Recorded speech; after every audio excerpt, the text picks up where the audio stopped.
is in the state of Nevada, located about 120 miles northwest of Las Vegas, somewhere between mile marker 29 and 30 along Nevada's extraterrestrial highway, that's State Highway 375, and it lies on an unmarked dirt road. Although no buildings are visible from the asphalt, the track leads to Groom Lake, or Homey Airport, and it's called on civilian aviation maps.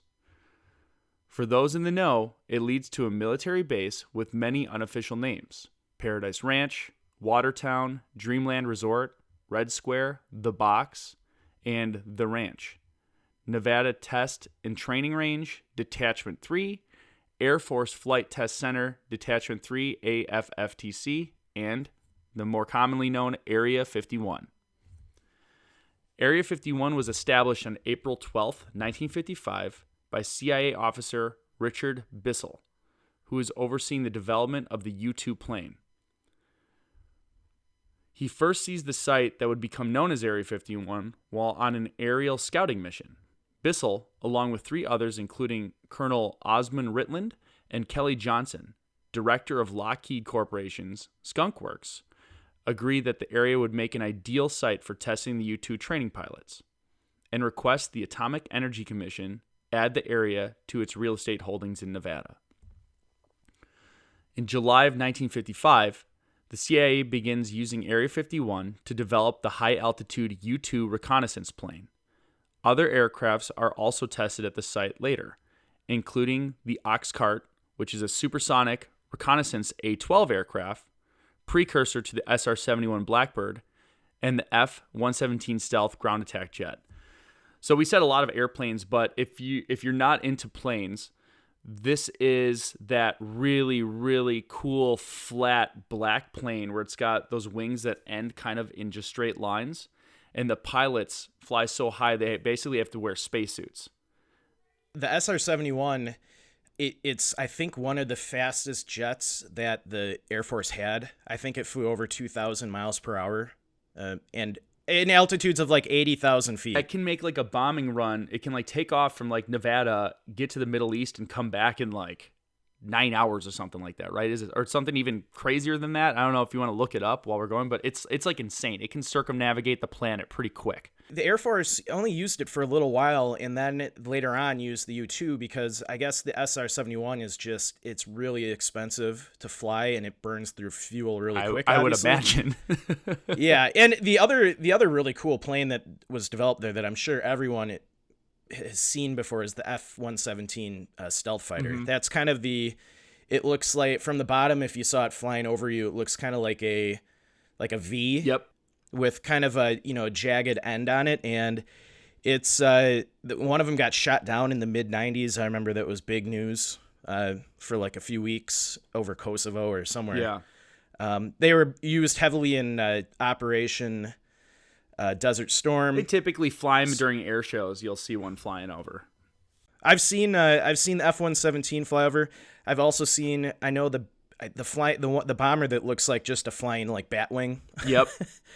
I've seen that one. Yeah, they're really cool. So yeah, Area 51 has been any really highly classified jet that's developed by the Air Force has come out of Area 51, including the newest fighter, the F-22. So, and who knows what they're working on now. I know, right? All right, I'll continue on. So that was July 1955. I just wanted to give a side cart because we just talked about a ton of different airplanes. So in 1974. Skylab astronauts inadvertently took photographs of Area 51. The images are reviewed by the National Photographic Interpretation Center, that's the NPIC, and then removed from the rolls of the film and stored in a restrictive vault. So when they were up in Skylab, yeah, exactly. Accidental reconnaissance. On May 13th in 1989, KLAS, which is a CBS affiliate in Las Vegas, reporter George Knapp interviewed Bob Lazar, who exposes details about Area 51. Lazar claims to be working with physicists trying to back-engineer a downed alien spacecraft. The interview generates public interest in the base. And if there's a really cool documentary called Hangar One on Netflix. That if you're into this stuff, you probably have already seen it if you're into this stuff. But if you're not super into it but want to learn more, it's really cool because they use, it's a little bit of those guys, the conspiracy guys who go, I think sometimes too far, but they have a lot of documents that are declassified government documents or government documents that are legit that make statements like this, and they interview people. It's really, really interesting stuff. Well, and Bob Lazar has a documentary film out on Amazon too right now. Ooh, I have not seen that one. I know he's mentioned in Hangar One. I think I'm gonna watch that for sure now. Yeah, it's really interesting. Obviously, some of the claims made in it are questionable. So go in it watching it kind of with a skeptical mind, but it's still, it's still really interesting. Bob Lazar also was on Joe Rogan's podcast, I don't know, a year ago. So he was on there for about 3 hours. So really, really interesting interview. He actually feels that his life is still in danger to this day from the federal government. So I'm sure it is. Cause I mean, technically if you're a contractor working for the government and you're under, a gag order, I'm not saying that's a good thing or a bad thing, but at the end of the day, if you're protecting state secrets and you reveal those, I mean, I think that puts you at risk, whether it is for jail time or something even worse. Like I said, I'm not giving an opinion and if that's okay or not, but I can imagine that I would feel the exact same way. Like that anytime I could all of a sudden have a heart attack and be completely healthy. Well, yeah, and he back in the day, he had claimed to had taken a element from Area 51 that hadn't been discovered and added to the periodic table yet. And then later down the road, I think either in the no, not unobtainium. I can't remember the name now, but the element actually down the road in the late 90s or 2000s was actually then discovered and added to the periodic table. So does he have proof that he had it prior to the discovery of it? Or I believe he does. And then the federal government raided his house, or they raided his office or where he worked or where his house was, and looking for it. So you got to watch the documentary on Amazon. I'm totally going to watch that right after we're done recording. It's really interesting. You kind of go down the rabbit hole of a lot of stuff we're going to talk about in this episode in a little bit. So, all right. Well, now we're up to September 8th, 1994. The U.S. Air Force issues a report stating that the wreckage recovered in Roswell, New Mexico in July 1947, often referred to as the Roswell Incident, consisted of a smashed part of balloons, sensors, radar reflectors from classified government project called Project Mogul. And I actually went through Roswell last year. I was going on a trip and we went to the museum there. It's actually pretty cool. April 2000, a Russian-built satellite reveals views of Area 51. I'm sure that made everyone very happy that the Russians were taking pictures of it and then releasing the information. August 15th, 2013, the CIA publishes declassified documents which officially acknowledges for the first time that Area 51 is a secret U.S. military site following the FOI request filed in 2005. The declassified documents concern the history of the U-2 and the A-12 Oxcart aerial surveillance program that were constructed and tested in Area 51. The documents claim the site's secret status was a way to keep information from the Soviets rather than to cover up an alien encounter. Makes sense. It makes sense. And I remember when that happened, Mike, I think we were still working together at Spalding Clinical. And when it happened, we're like, hey, like they've been saying this place doesn't exist our entire lives. And they're just like, yeah, it exists. And we're like, and I felt like at the time it was not as big of a deal publicly as it should have been. I mean, it was the first time in our lifetime the government admitted to like a secret military base that like say what you want about conspiracy theorists, but they were 100% right for 50 years about this thing. And then everyone's like, oh, that's cool. I'm like, no, that's huge. Yeah. I mean, it was pretty big news. I think probably a lot of people though were like, yeah, tell us something we don't know. We know it's there. See, but that's where like guys like me, like I love those stories, but I do remain a skeptic. I love conspiracy theories. I really do. And I like listening to the information. I like playing with the idea of that, but I'm very skeptical. I take it all with a grain of salt. Yeah. And I think it's important for people to acknowledge that there are things that are happening that they do keep secret. And there's a fine line between going too far one way and then the other way we're like, no, there's none of that going on. And I like to think I'm more like middle leaning, more conspiracy. Yeah, I always keep a very skeptical mind, but you gotta show me facts, and evidence. And that's why when they if you came show out and me- said it, I yeah. was like, what? But as a person who loves shows like The X-Files, Area 51 is right up my alley. Yeah. It's in so much pop culture too. So Yes, 100%. All right, so now we're at December 8th of 2013. At the 36th Annual Kennedy Center Honors, U.S. President Barack Obama became the first president to use the phrase Area 51 in public, while honoring the actress Shirley MacLaine, who has long been vocal about her interest and belief in UFOs and extraterrestrial.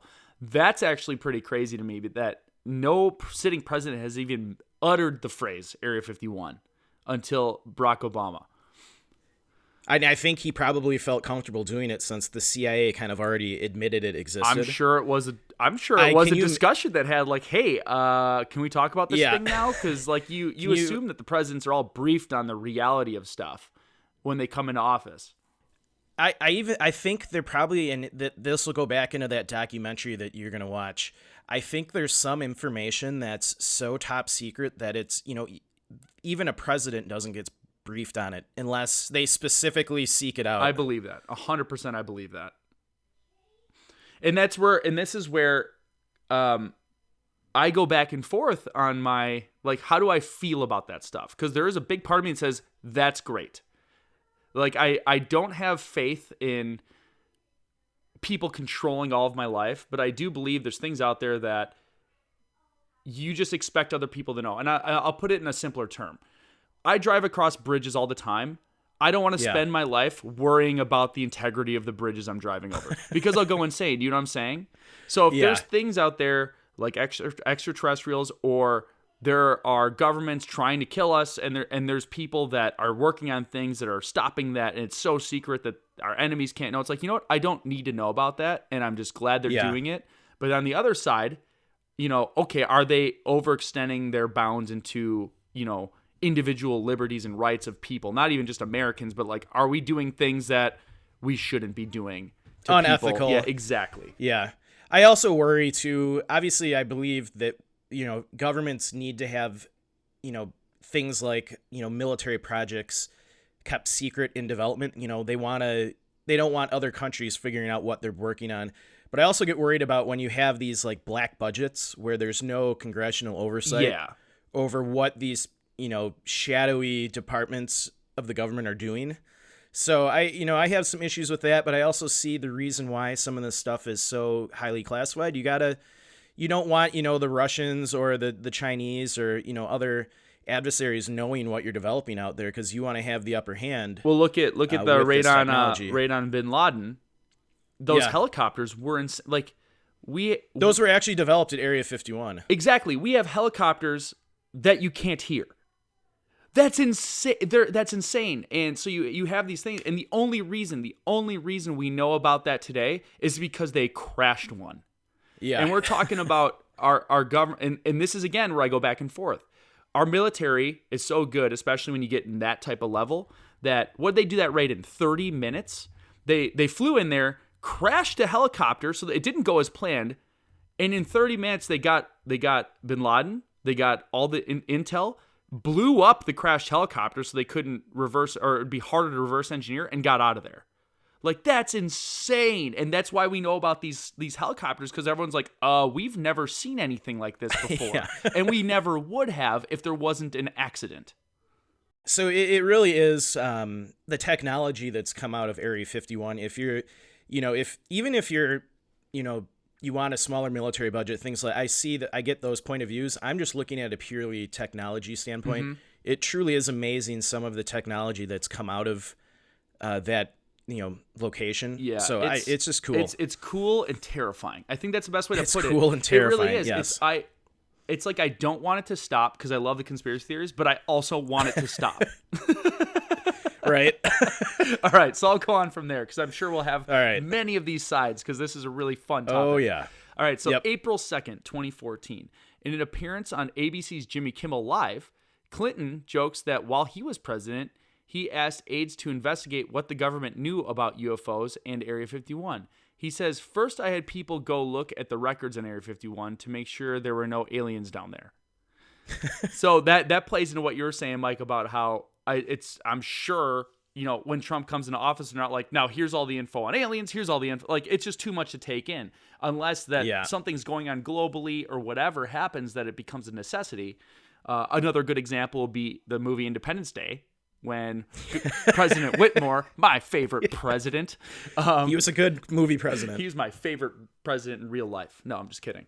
But like the whole idea is he's like, there aren't aliens, right? And they're like, and they take him down there, and because it wasn't relevant till they actually came back. All right, so July 11th, 2019. Now we're getting up to very recent. Yeah. And this is one of my favorite movements. This was funny. This was hilarious. More than 1.5 million people say they will attend a Facebook event titled Storm Area 51. They can't stop us all, pledging to raid Area 51 in a quest to see them aliens. The post suggests that people run onto the site on September 20th, 2019 at 3 a.m. So the idea was everyone sign up, show up, and just start running and see how far we get. And not, that's not really a recommended plan and a facility where they're authorized by legally to shoot and kill anyone that comes within the perimeter. Yeah, it would have been a massacre of major proportion. I think, did we do it on our Facebook page where I mapped out like kind of like the area and how far, and someone made a plan that they would have to like have, and it was obviously a joke because the guy said they're going to initially push in like Naruto runners first, I think that's from an anime cartoon show. Those guys that run with their arms straight behind their back, and it looks really weird. My kids did it for a while, and I made them stop it. But like, it was obviously a joke, but there were people that thought it was real as usual.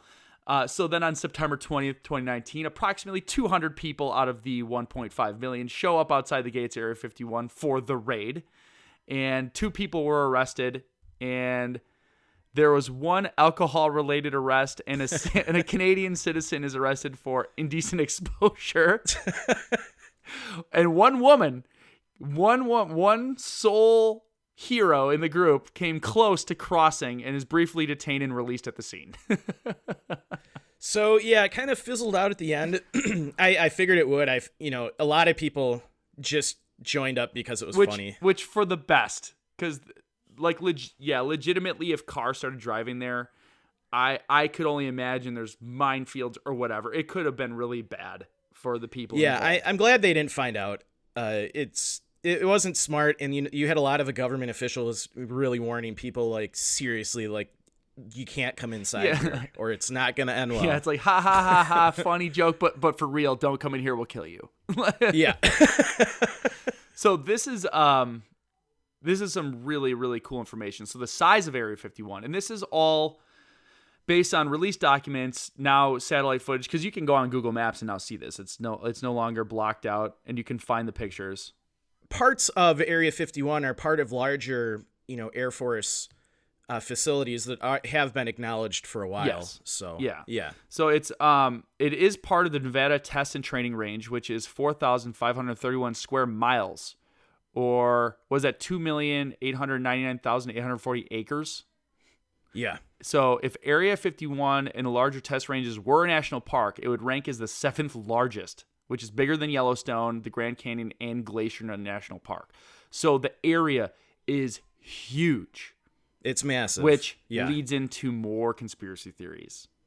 And they keep adding to the size of it. So you'll find every decade or so they take over more land to kind of push the boundary out farther. Well, as we settle more areas, you need to keep buildings from going near it, I guess. I mean, that if you're really thinking about it, you don't want a high rise to go up near it. And there were a couple mountain ranges, very far from the base that you could still see the facility from. And I think they eventually took over that land so that you can't get up there now to see that. Yeah. But for a long time you could drive up there and, we're talking many miles away, but you could off in the distance kind of see stuff at the base. So yeah, and you're being watched whether you know it or not in that area. Oh, yeah. So visitors per year? We don't know because it's a highly classified government facility. I do know, interesting fact is the people that work at Area 51 are flown in from Las Vegas on kind of an unmarked airline jet. Okay, so they don't drive there. They actually take off from the airport and then go land at the strip there. I mean, I'm sure there are some people that probably commute in by car maybe, but I've seen this on one of the documentaries that most of them fly in on an unmarked like jumbo jet from Las Vegas. That's crazy. Yeah, you wonder how like the daily employees get there, or if it's like, because like you said, it's a bigger part of like a normal base. So it's like the separate part. Like I could imagine when you're that secretive, like again, I think about Independence Day. Granted, this is a Hollywood movie, but that scientist like lived there. Like he didn't leave. And I could imagine that there's certain projects where like, okay, we're going to work on this project. You're underground for 4 years. Like you don't leave this building because we're working on this major thing and you're going to stay here. And yeah, the Bob Lazar documentary, I can't remember if he came in and out every day or if he was there for 2 weeks and off for 2 weeks. I think it might have been that. But he said, now this is all what he said, that who knows if it's true or not, but he said most of the jobs there are very compartmentalized. So you only knew what this little piece that you were working on, and you didn't know how it fit into the larger scheme of things. Yeah, and that's I'm going to call that normal, because I mean there are like celebrities that build houses that do that. They'll like hire several different contractors that do different sections to keep it secretive. So like the fact that you have the government doing super top secret stuff, absolutely believe that, where it's like, hey, you're going to work on this little thing. You're not allowed to ask questions. You're not allowed to poke around. We're going to be watching over your shoulder the whole time, and you're going to get the hell out.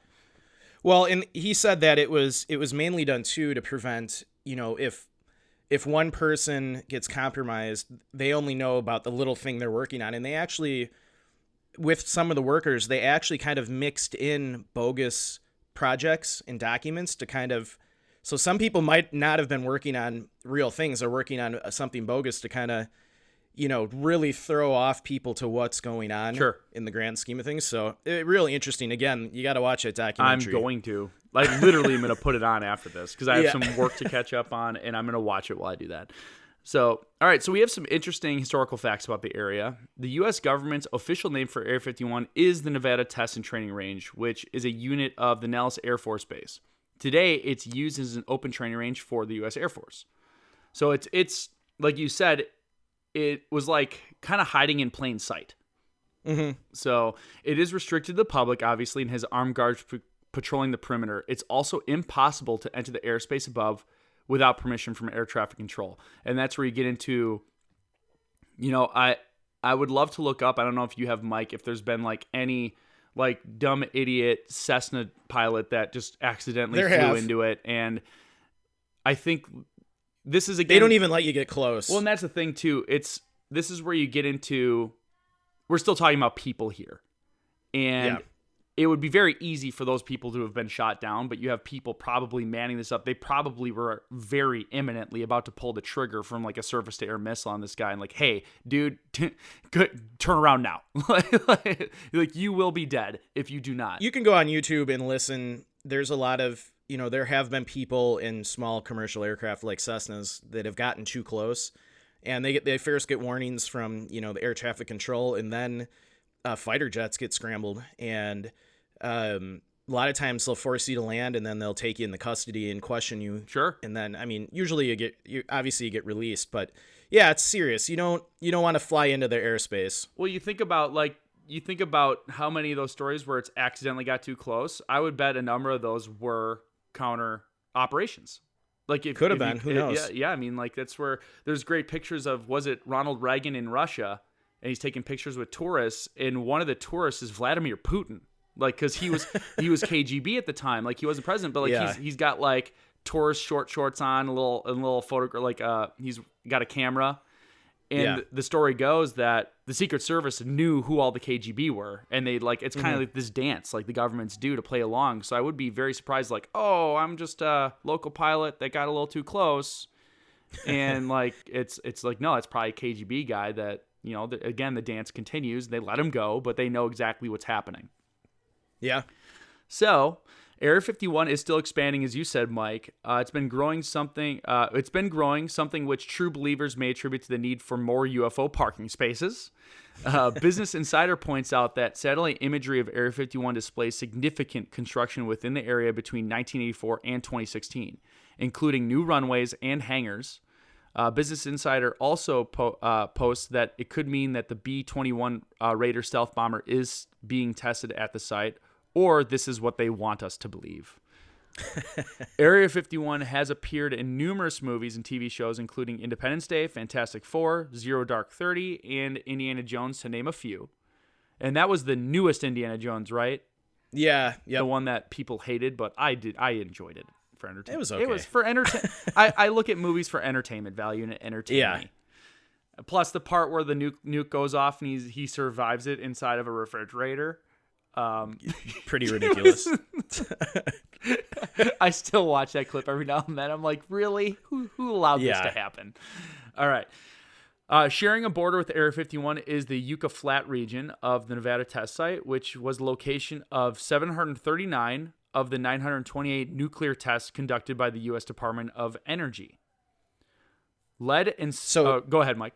Oh, no, I was just going to say, yeah. So obviously Area 51 is in such a remote region that they did a lot of the nuclear testing back in the day there. And I saw a documentary that back in like the 50s and 60s, you could go to Las Vegas, they would, and then you could do kind of tourism around watching a nuclear explosion go off. Oh, so it was a lot of surface detonation, not subsurface? Yeah, surface detonation. Okay. Yeah, so you could see them from Las Vegas. So that's cool and kind of cool and terrifying.